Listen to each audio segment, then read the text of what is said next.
Assalamualaikum warahmatullahi wabarakatuh. Salam planter petani sawit Indonesia. Salam tandan berduri. Sahabat sawit rakyat sekalian, berjumpa lagi dengan channel kita ini, dan semoga sahabat-sahabat semua dalam keadaan sehat dan semoga diberi hasil kebun yang selalu berlimpah. Dan bagi sahabat yang baru saja menemukan channel kita ini, jangan lupa untuk subscribe, kemudian tekan tombol loncengnya agar nantinya bisa selalu update dari informasi-informasi terbaru yang saya berikan. Oke sahabat sekalian, pada kesempatan kali ini saya akan membahas tentang penggunaan pupuk Ponska untuk sawit ya, Ponska subsidi di sini. Apakah layak? Itu yang ingin coba saya jelaskan, dan bagaimana cara penggunaannya ini agar hasil sawit kita ini tetap bisa produksi dengan baik. Jadi sahabat sawit sekalian, sama-sama kita ketahui bahwa pupuk Ponska subsidi itu sahabat, kalau dulu kandungan unsur haranya itu adalah 15 15 15. Dan semenjak tahun 2021 ini kandungannya itu ada sedikit perubahan sahabat ya. Jadi kandungannya 15, 10 dan 12. Dan tentunya sahabat, pupuk Ponska subsidi ini lebih diperuntukkan bagi pertanian hortikultura. Itu sahabat yang harus kita pahamkan dulu ya sahabat. Jadi Ponska ini sebenarnya untuk pertanian sayur mayur sahabat ya. Ponska subsidi gunakan untuk itu. Namun kalau sahabat kebetulan tergabung dalam sebuah kelompok tani dan mendapatkan jatah pupuk Ponska subsidi ini, kalau ini saja langsung sahabat aplikasikan tanpa ada tambahan lain, maka itu banyak keluhan yang sampai kepada saya. Itu yang pertama, hasil produksi ini berkurang, itu sahabat ya. Kemudian dalam jangka panjang sawit sahabat itu akan banyak daunnya yang menguning, juga daunnya kering-kering gosong seperti itu sahabat.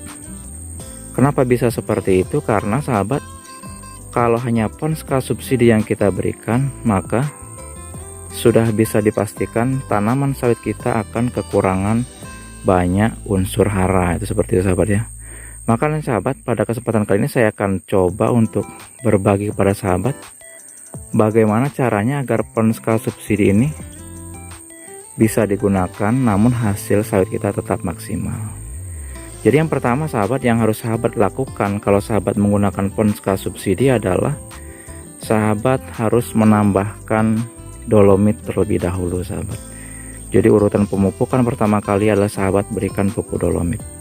Itu untuk per pohon per tahun ini kisarnya 2 kilo sampai 2,5 kilo.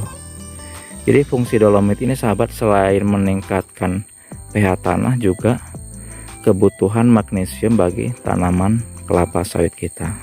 Jadi salah satu fungsi magnesium ini sahabat itu untuk membantu proses fotosintesis sahabat ya. Jadi pembentukan klorofil daun kelapa sawit kita. Karena kalau kekurangan magnesium ini juga sahabat bisa perhatikan daun sawit sahabat itu nanti banyak yang kuning sahabat ya.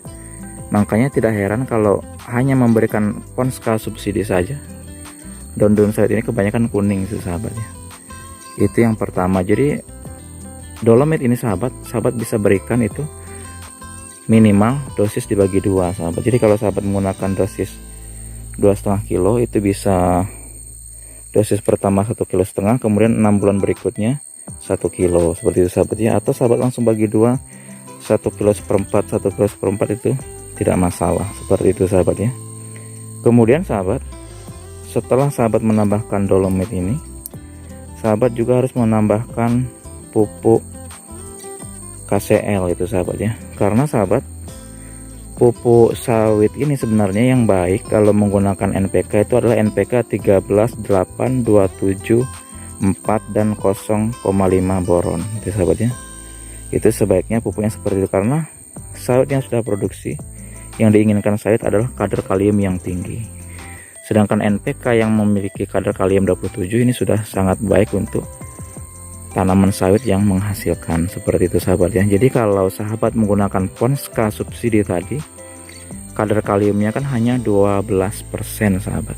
Jadi dengan kadar kalium 12% ini, untuk bisa seimbang dengan kadar kalium yang 27%, maka hitungannya per kilo NPK Posca subsidi ini sahabat harus menambahkan 1/4 kilo KCl, seperti itu sahabat ya. Jadi perbandingannya seperti itu. Jadi ibaratnya satu pohon ini di usia 4-8 tahun, dosis NPK itu kan kisaran 4,5 sampai 5,5. Kalau coba kita bulatkan 6 kilo saja dosis per tahunnya NPK-nya, maka kita harus menambah 6 dikali 1/4 menjadi 1,5 kilo KCl-nya, seperti itu sahabat ya. Namun kalau sahabat masih kecil, di bawah 4 tahun katakanlah, kalau dosisnya 4 kilo, berarti sahabat harus menambahkan 1 kilo KCl, itu sahabatnya. Jadi kalau tidak ada KCl, sahabat bisa menggunakan pupuk MOP seperti itu. Itu yang kedua. Kemudian sahabat, yang ketiga, sahabat harus menambahkan pupuk boron itu sahabat ya. Pupuk boron ini termasuk pupuk mikro sahabat, jadi kebutuhannya sangat sedikit.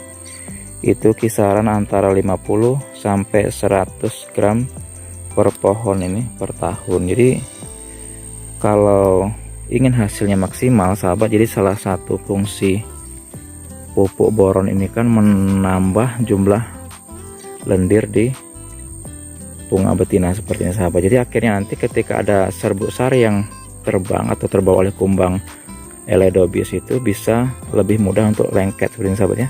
Lebih mudah untuk menempel, akhirnya tandan ini bisa banyak yang terjadi pembuahan dan akhirnya nanti tandanan bisa besar sahabat ya. Jadi walaupun itu pupuk mikro ya sahabat ya, pupuk borat itu, namun memegang peranan yang sangat penting. Jadi seperti itu sahabat ya. Jadi sahabat, kesimpulannya pada video kita kali ini adalah apabila sahabat ini menggunakan pupuk Posca subsidi ya, NPK Posca subsidi, dan hasilnya ingin maksimal, tambahannya adalah yang pertama adalah dolomit dengan kandungan magnesium tadi tentunya sahabat ya. Itu di kisaran 2 kilo sampai 2,5 kilo. Kemudian tambahan yang berikutnya adalah sahabat menambahkan pupuk KCl sebanyak 1/4 kilo dari setiap 1 kilo pupuk NPK Poscanya itu sahabat ya. Jadi kalau NPK Poscanya 6 kilo, berarti tambahannya 1,5 kilo. Kemudian yang ketiga, sahabat ini harus menambahkan pupuk boron atau pupuk borat ya.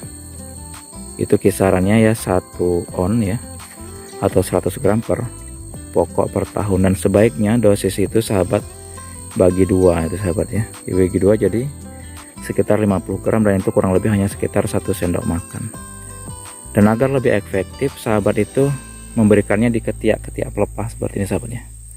Ketiak-ketiaknya seperti itu, karena kalau diberikan di tanah seperti ini sahabat, itu kalau terlarut semakin jauh lagi dari pohon, karena pupuk ini hanya sedikit sekali sahabat ya. Jadi agar lebih efisien.